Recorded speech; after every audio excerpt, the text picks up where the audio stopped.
to tell the story of the worst dream that I've ever had. And I wanted to do this. I got the idea to do it last night when I was live streaming, because if you watched my live stream, you might have seen this. It was right at the end when I started streaming, but I had like a paranormal experience right at the end of my stream. But I'll get into that later at the end, because it was after it was like right after I finished telling this story about my dream that this happened. So a little background on my dreams. I have very, very vivid and lucid night terrors, and it's brought on by my past traumas and, you know, all this stuff that's happened to me in the past. It gives me really bad night terrors, and a night terror is different than a nightmare. Nightmares, you know, like just regular bad dreams. Night terrors, you move, you don't really have control of your actions. Sometimes it's kind of like sleepwalking, only it's more violent, and the dream is a lot more violent. And then in night terrors, you typically lucid dream. Lucid dreaming is a type of dreaming where you are very aware that you are asleep inside your dream. Like, you know that this is not real, this is not actually happening, and you can control some parts of the dreams. But in my case, I do lucid dream, but I can't control anything. I'm terrified the entire time, because the whole experience is very, almost traumatizing to go through. Like it's always been that way. They've gotten worse in recent years. I still had like some when I was a kid. They weren't as bad because I hadn't been through the trauma yet. But now that I'm older, you know, I remember almost every single dream I have. Like, I can write it down. It is that terrifying. And there's one dream in particular that's really stuck with me for the past 3 years. It to this day, it still horrifies me. And like, I think of it almost every night before I go to sleep, and it's terrible. So I'm gonna go ahead and get into this dream, and then I'll talk a little bit more after I tell you guys about it. But I'm gonna take a sip of coffee. So when this dream started, I knew I was asleep. Like right off the bat, I knew that this was a dream, and I said to myself, I'm like, this is a really pleasant dream so far. So what had happened, I had woken up in my bed in the dream. Like, so I'm dreaming and I wake up in my dream in my own bed, and I was very aware of the setting. I knew like what specific time, what day it was. It was really odd to me, but you know, I was laying there, and it was like, in the beginning, it was very peaceful, very pleasant. It was probably around 7:43 in the morning. Those are the numbers that stick in my mind with this particular setting in this dream. 7:43 on a spring morning. I think it was a Saturday that this happened in the dream. Like, I knew it was Saturday, I knew it was 7:43 in the morning, and I knew it was spring. And the sun was rising. There were these beautiful pinks and oranges and some light fog through my yard. You know, it was very calming, very peaceful. And I felt very relaxed, and I was thinking to myself, I'm like, this is a lovely dream. And then I see this this man that I've never seen before. He looks strangely familiar, but I have never seen him in my entire life. To this day, I still have never seen him. But he looked like I knew, like he looked like I knew him. He looked extremely familiar to me. He was walking along my street, and then he turned into my yard and started walking across my backyard. And when I first moved into this house, there was an issue with like kids, teenagers, whatever, sneaking out, and they would hang out on the back porch before anyone lived here. So all of a sudden, you know, someone lives here and kids are hanging out on the back porch, you know, at 3 o'clock in the morning. One day we did like have to chase them away. We were like, okay, you guys can't come back here anymore. People live here now. Bye. So it's kind of always been like a subconscious fear that there's going to be someone on my back porch, even though I've lived here for like 5 years now. But anyway, back to the story. He's walking across my backyard, and I'm like, okay, please just keep going. He's just cutting across my yard to, you know, he's just taking a shortcut so he doesn't have to go through the intersection. Whatever. And I get as he gets close to me, I get this intense, horrible, disgusting feeling like all over my body. Like I can't take it. I was so scared. I grabbed my phone and I'm trying to dial 911, but my touch screen wasn't working on my phone, and like I couldn't dial. And so I'm like starting to freak out, and eventually once he gets around to the other side of the house and I can't see him anymore, I looked down at my phone and it's dialing 911. So you know, I have the phone up to me and I'm like, and I couldn't talk when I was on the phone with the operator. My phone's going off anyway. I was like,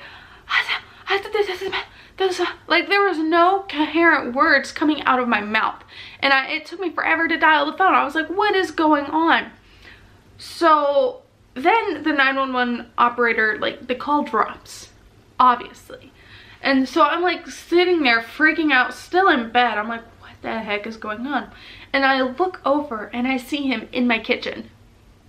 Like at this point, this strange man that's giving me this horrifying, sickly feeling is in my house looking around. And he's like very calm the entire time.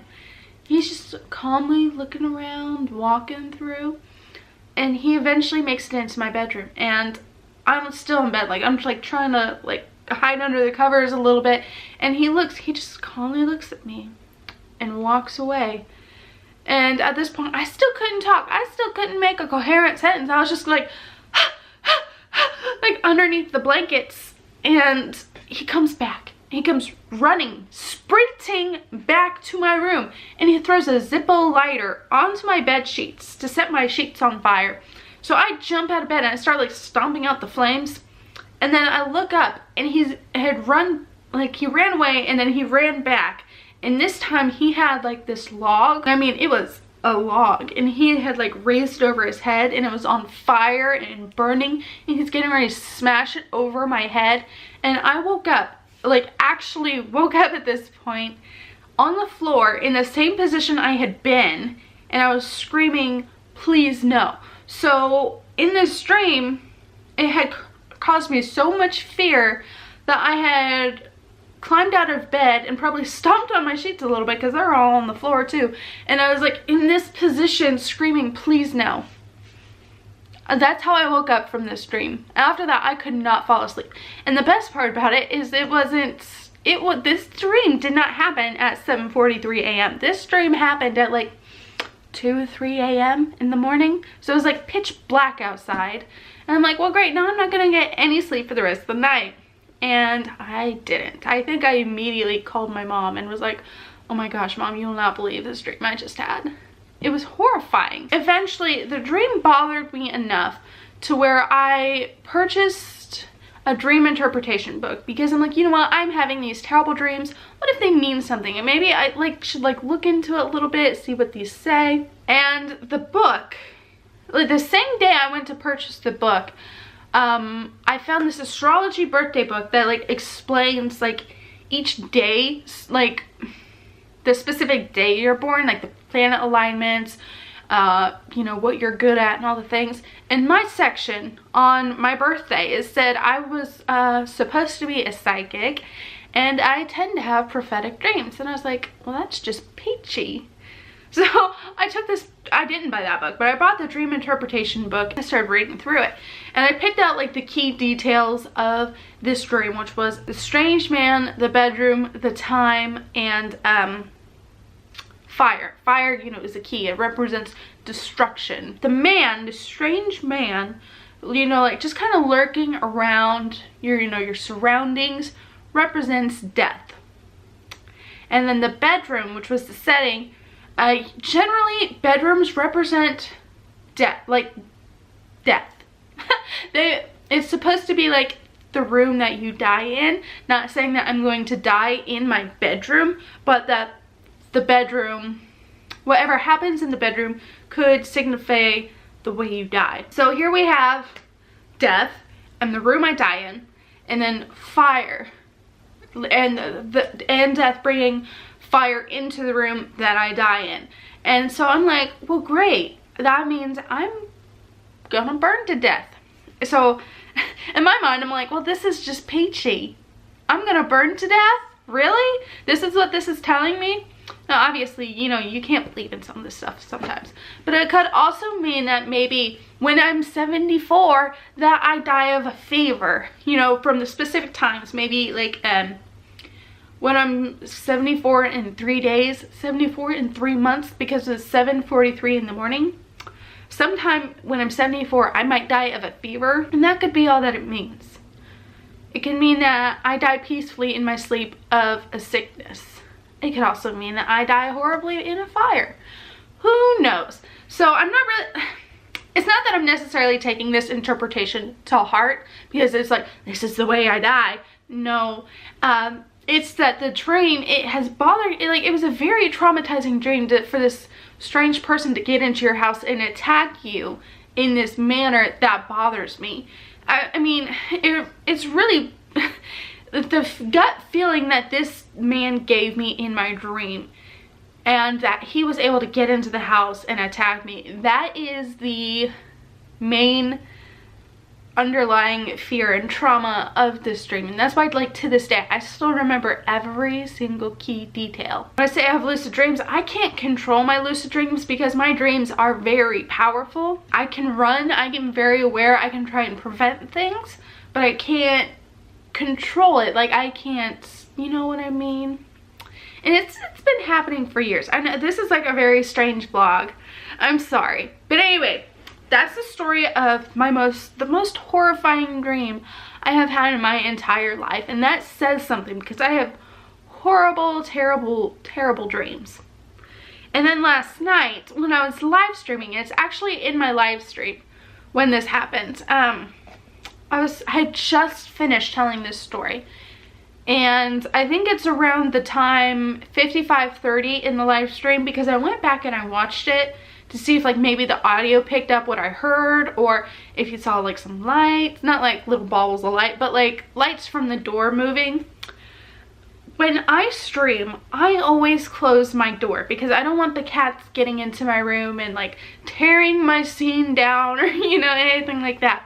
So I am like 97% sure I had closed my door just out of habit. And I was very conscious because I had left it open when I set everything up, and I was like, oh, I need to close that. And I did. But right after I had told this story, I heard something behind me. And I like straightened up, like you could see me. I was like, and I like looked back, and I looked for a good solid 30 seconds. I was like, okay, my door just opened by itself. And it didn't like swing open. It had like unlatched. It was open like maybe that much. Just like a little light was coming through. So I was like, what? It wasn't even like open enough for like a cat to get through. So I know like my cat hadn't been like knocking with the door. Maybe I didn't latch it all the way. No, like a cat couldn't have gotten through that. It was, you know, like that much open. You could just see like this little sliver of light. You can't see it, like you can't see what happened to the door on the video, but you can only really see my reaction because the way my scene is set up, my door is like only, I think it's like would be on this side of me. But I was saying like maybe if you saw the light shift or if you heard it, because there was like a thump. And it, you know, it sounded like something was at the door. I guess it was the sound of it unlatching, and it's never done that before. And I mean, my cats have, you know, but they've been scratching at the door, they'll pat at the door, rub against the door. It doesn't unlatch when they do that.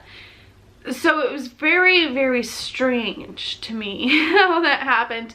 And then after that, I got these extreme cold chills. And I could feel just like this icky feeling on my stomach, and I was like all tensed up and chilled to the bone, and I felt like something was watching me. So I was like, I'm gonna stop here. So I stopped recording. I had only live streamed for an hour, and I was kind of at a stopping point anyway, but I was like, that's enough for today.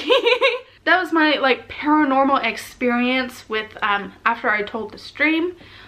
I'm not in the same room that I told this in because, you know, screw that. And it's too cold for me to be outside telling this story. I really did want to tell it outside, but it's too cold. It's like 50 degrees outside. So yep, this is my most horrifying dream and then the experience I had afterward. Yeah, I feel like we needed a good spoop on the channel. So give me a thumbs up if you enjoyed this video. Let me know in the comments below if you'd like to hear of any of my other dreams. I do have a lot that I could tell that have like, and I could also like explain the way my dreams are set up, because it is very odd how they like occur in sequence. So don't forget to subscribe here on YouTube if you would like to see more of those, and then ring that ding bell so you get notified when I upload new videos. You can also follow me on Facebook, Twitter, Snapchat, Instagram, all those lovely sites. Alright, y'all. Goodbye from the Midwest.